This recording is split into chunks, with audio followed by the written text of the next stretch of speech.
Hello friends. आजच्या महागाईच्या काळात 15,000 रुपयामध्ये घर चालवणं कठीण वाटतं. पण जर नियोजन योग्य असेल तर याच बजेटमध्ये तुम्ही घर खर्चही चालवू शकता, बाहेर फिरायलाही जाऊ शकता आणि भविष्यासाठी थोडी थोडी करत मोठी बचतही करू शकता.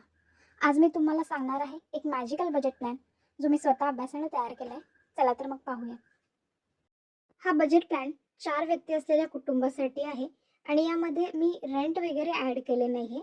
एक्सक्लुडिंग रेंट हे मासिक बजेट आहे. बजेट मी डिवाइड केले 7 कॅटेगरीमध्ये.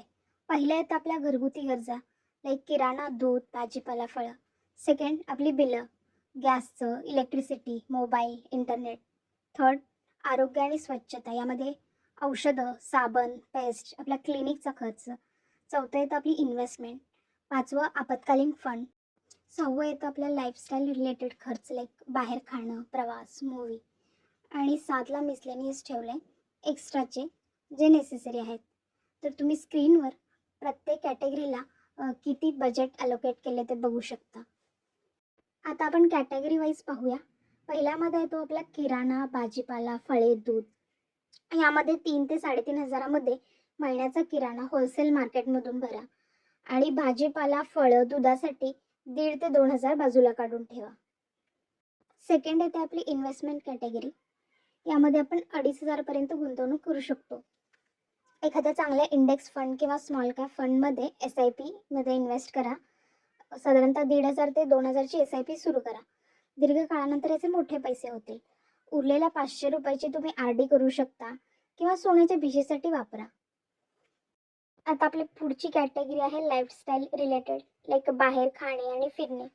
महिन्यातून तुम्ही 2 वेळा बाहेर जेवण्याचा किंवा एक चित्रपट पाहण्याचा प्लॅन करू शकता. यासाठी तुम्ही 2,000चं बजेट अलोकेट करू शकता. प्रत्येक वेळी बाहेर जाताना 1,000च्या आत खर्च करण्याचं नियोजन ठेवा. आपली पुढची कॅटेगरी आहे आपली महिन्याची बिलं like mobile recharge, electricity bill आणि गॅस सिलेंडर. मोबाईल रिचार्जसाठी आपण 500 ते 600 रुपये ठेवू शकतो.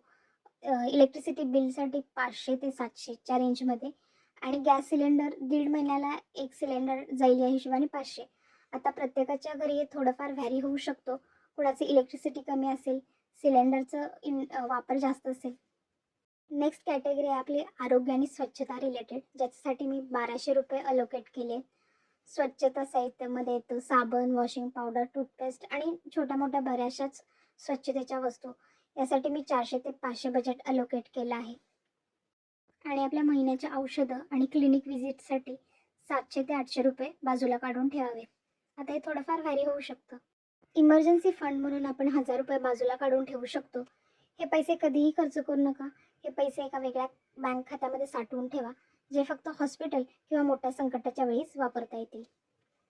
आणि लास्टचा आपला मिसलेनियस खर्च लाईक घर दुरुस्ती, पाहुणे आणि किरकोळ खर्च, यासाठी 1,500 रुपये बाजूला काढून ठेवा. आता हे बजेट प्रत्येक कुटुंबानुसार थोडंफार व्हॅरी होऊ शकतो. फॉर एक्झाम्पल, सपोज एखाद्या कुटुंबाला 5,000 ऐवजी 4,000चा किराणा पुरेसा होतो, तर ते एक्स्ट्राचे उरलेले 1,000 रुपये ते SIP मध्ये गुंतवू शकतात किंवा त्यांच्या लाईफस्टाईलवर खर्च करू शकतात. हे होतं 15,000चं मंथली बजेट. व्हिडिओ तुम्हाला युजफुल वाटला असेल तर व्हिडिओ लाईक, शेअर आणि चॅनलला सबस्क्राईब करायला विसरू नका. कमेंट देखील जरूर करा. धन्यवाद.